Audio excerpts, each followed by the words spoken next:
अस्सलाम वालेकुम dear students. उम्मीद है आप तमाम खैरियत से होंगे। और ये स्ट्रक्चर ऑफ न्यूफ्रॉन है और इसको हम ज़रा डिस्कस करेंगे, क्योंकि जब हम यूरिनरी सिस्टम को डिस्कस कर रहे हैं तो उसके लिए न्यूफ्रॉन को डिस्कस करना बहुत ज़्यादा इम्पॉर्टेंट है।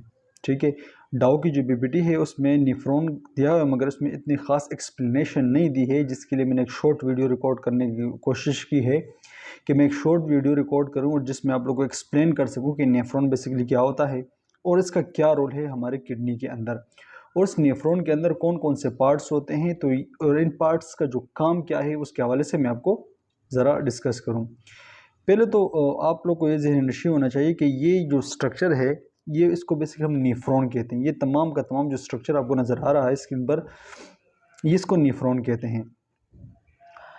नेफ्रॉन ये हमारी किडनी का स्ट्रक्चरल एंड फंक्शनल यूनिट होता है। हमारी किडनी के अंदर मोस्ट इम्पॉर्टेंट जो रोल प्ले करता है वो ये नेफ्रॉन रोल प्ले करता है।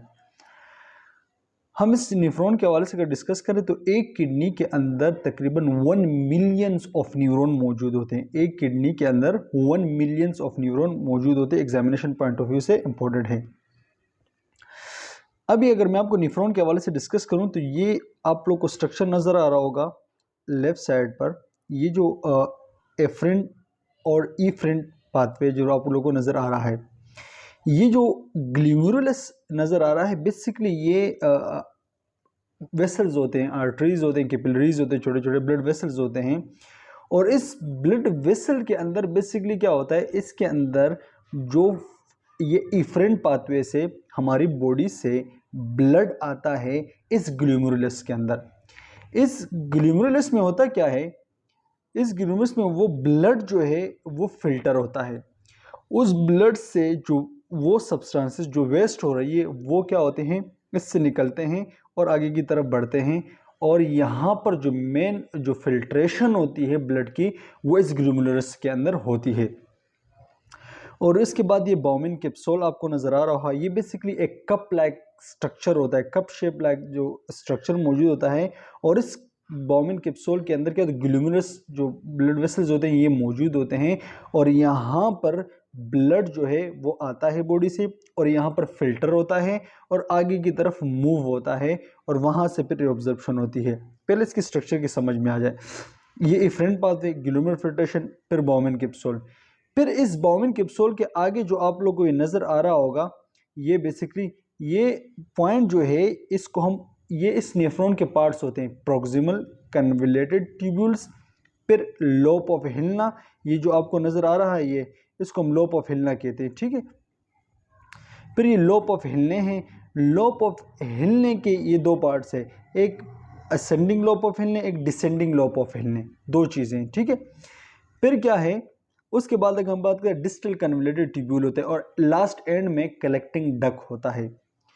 अभी ये जितने भी, जैसे प्रोक्सिमल कन्वोल्यूटेड ट्यूब्यूल है, इसका अपना फंक्शन है।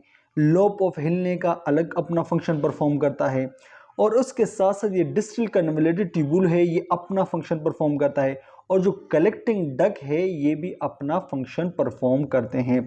ये सारा किडनी के अंदर जो नेफ्रॉन है ये अपने अलग अलग फंक्शन परफॉर्म करते हैं। हम स्टेप बाय स्टेप इसके फंक्शन के हवाले से डिस्कस करते हैं, बड़ी शॉर्ट वीडियो में डिस्कस करते हैं और कोशिश करते हैं कि क्लियर हो जाए।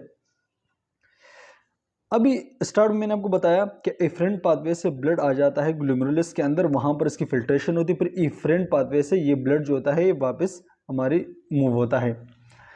इस अगर एमसीक्यूज पॉइंट ऑफ व्यू से आप अगर बात की जाए कि फिल्ट्रेशन जो होती है, जो ब्लड आता है किडनी के अंदर, वहाँ जो फिल्टर होते हैं और मुख्तलिफ किस्म के सब्सटेंसेस जो रिमूव होते हैं, तो वो कहाँ से, तो उस ग्लोमेरुलस के अंदर फिल्ट्रेशन होती है।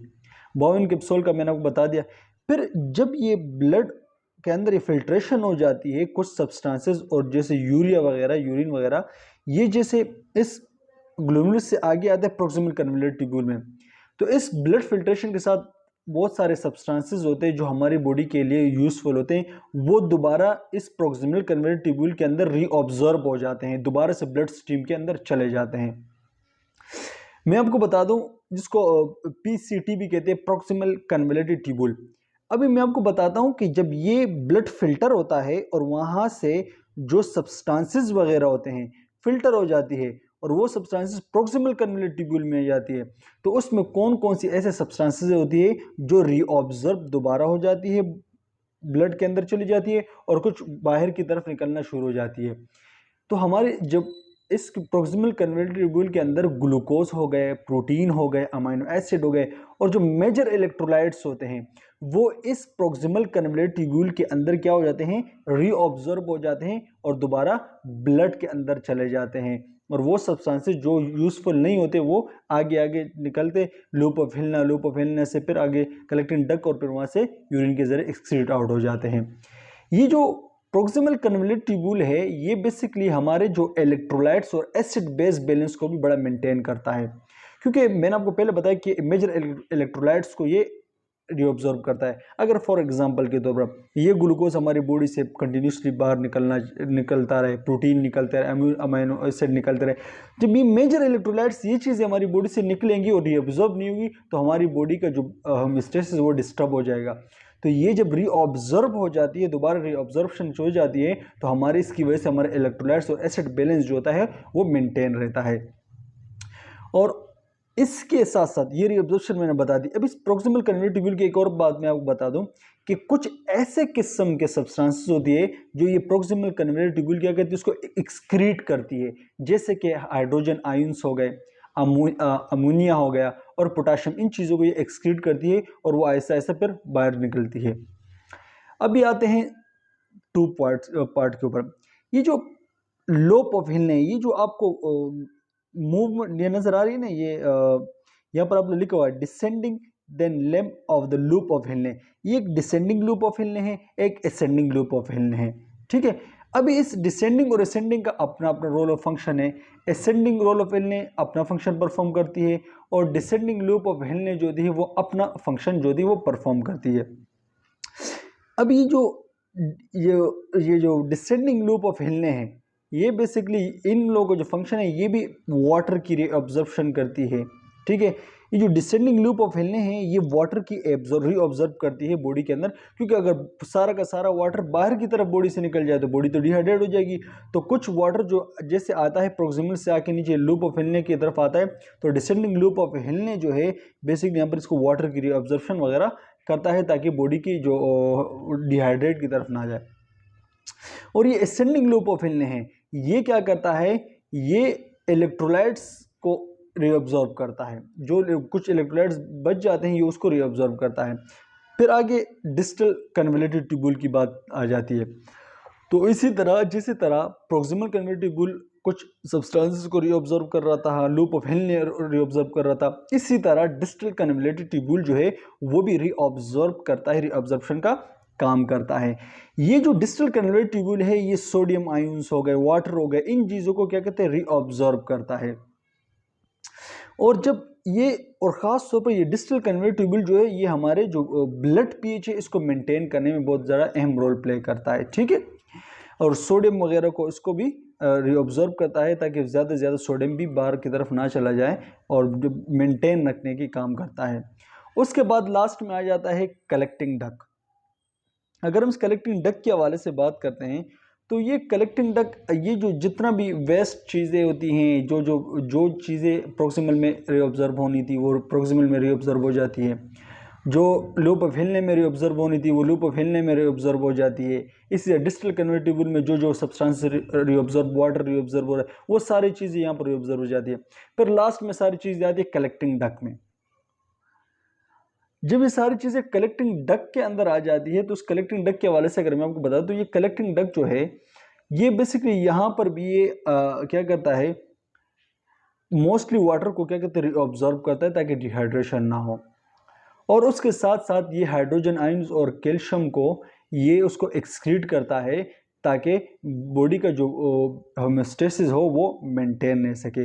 ये जो कलेक्टिंग डक्ट है ये बेसिकली हमारी इस पर ये जो किडनी का जो कॉर्टेक्स हिस्सा है वहाँ से लेकर और मिडुलरी तक ये मौजूद होती है। ये जो कलेक्टिंग डक्ट होती है ये बेसिकली वहाँ पर मौजूद होती है, ठीक है। और फिर यहाँ पर जो यूरिन आ जाता है फिर वो वहाँ से जो किडनी के प्रेमाइस होते हैं, पेल्विस होता है, वहाँ तक ब्लड चला जाता है, वहाँ से फिर यूरेटर्स में, यूरेटर से ब्लड और ब्लड से फिर यूरेथ्रा और यूरेथ्रा के ज़रिए एक्सक्रीट आउट हो जाता है। तो ये कुछ फंक्शन होते हैं इस चीज़ के, और ये भी मैंने बड़ी शॉर्ट चीज़ आपको एक्सप्लेन की है, ज़्यादा लॉन्ग मैंने आपको एक्सप्लेन नहीं किया है, क्योंकि जैसे आप ऐसा ऐसा फर्दर स्टडी करेंगे, फर्दर आप जैसे थर्ड सेमेस्टर या फोर्थ सेमेस्टर में जाएंगे, वहाँ पर इसकी मज़ीद एक्सप्लेनेशन है, वहाँ के इसके फंक्शन है, डिसऑर्डर्स हैं, तो वो सारे वहाँ पर फिर आप ऐसा ऐसा डिस्कस करेंगे। जो मेन पॉइंट है, जो मेन चीज़ है, वो मैंने आप लोगों के साथ एक्सप्लेन कर दी है। और अगर मैं आपको इसके एग्जांपल बता दूं कि ये एक्सक्रीट आउट कौन से सब्सटेंसेस करता है, तो यहाँ पर ये जो है जो हमारी जो नेफ्रॉन है, ये वाटर को भी क्या करते हैं, एक्सक्रीट आउट करते हैं, क्योंकि यूरिया बनता है, तो यूरिया जो होता है यूरिन, वो भी एक्सक्रीट आउट होता है, और क्रिएटिनिन को बाहर करता है, यूरिया को बाहर करता है। ये जो क्रिएटिनिन क्या होती है, हम कहते हैं कि क्रिएटिनिन जो होता है ये वेस्ट प्रोडक्ट है और ये इसको बाहर निकलना लाजमी है। तो ये क्रिएटिनिन जो होता है बेसिकली ये हमारे जो मसल्स के अंदर मेटाबॉलिज्म होती है ना, उसका जो वेस्ट प्रोडक्ट निकलता है उसको हम क्रिएटिनिन कहते हैं। ठीक है, अगर मैं आपको थोड़ा सा इसको एक्सप्लेन करूं, तो ये जो क्रिएटिनिन है, जब मसल्स के अंदर एनर्जी प्रोडक्शन के दौरान, मसल्स के अंदर एनर्जी प्रोडक्शन के दौरान जब क्रिएटाइन और फॉस्फोक्रिएटाइन की ब्रेकडाउन होती है नेचुरली, जब मसल्स के अंदर एनर्जी प्रोडक्शन के दौरान जब क्रिएटाइन और फॉस्फोक्रिएटाइन इनकी जब नेचुरली ब्रेकडाउन होती है, तो उसकी नतीजे में एक वेस्ट प्रोडक्ट निकलता है जिसको हम क्रिएटिनिन कहते हैं, और ये क्रिएटिनिन वेस्ट प्रोडक्ट होता है। तो ये किडनी क्या करती है, उस वेस्ट प्रोडक्ट को भी बाहर निकलती है। अभी यूरिया, हम यूरिया की बात करते हैं, तो यूरिया भी होता है, ये वेस्ट प्रोडक्ट होता है, और ये प्रोटीन की मेटाबॉलिज्म जब होती है, तो उस प्रोटीन की मेटाबॉलिज्म के बाद जो वेस्ट प्रोडक्ट बच जाता है उसको हम यूरिया कहते हैं, और वो यूरिया जो होता है वो भी ये किडनी जो होती है वो एक्सक्रीट आउट करती है, बॉडी से बाहर निकालती है। ठीक है, और अगर मैं ये किडनी जो है इसको हम power house of the filtration भी कहलाया जाता है। तो ये कुछ शॉर्ट इन्फॉर्मेशन थी इस नेफ्रॉन के हवाले से, और जैसे जैसे हम डिस्कस करेंगे फर्दर सेमेस्टर वाइज आगे बढ़ते रहेंगे, तो मज़ीद इसकी एक्सप्लेनेशन और भी आती जाएगी, और आपको अगर मज़ीद इसकी डिटेल अगर आप लोगों को समझनी है तो फिर आप बुक को फॉलो करें, ताकि आपको मज़ीद भी इसकी डिटेल वगैरह आ जाए। बेस्ट ऑफ लक, अल्लाह हाफिज़, थैंक यू। और जो हाफ पीपीटी हमारी रह गई थी वो मैं नेक्स्ट लेक्चर में इसको रिकॉर्ड करके शेयर कर दूंगा। थैंक यू, अल्लाह हाफिज़।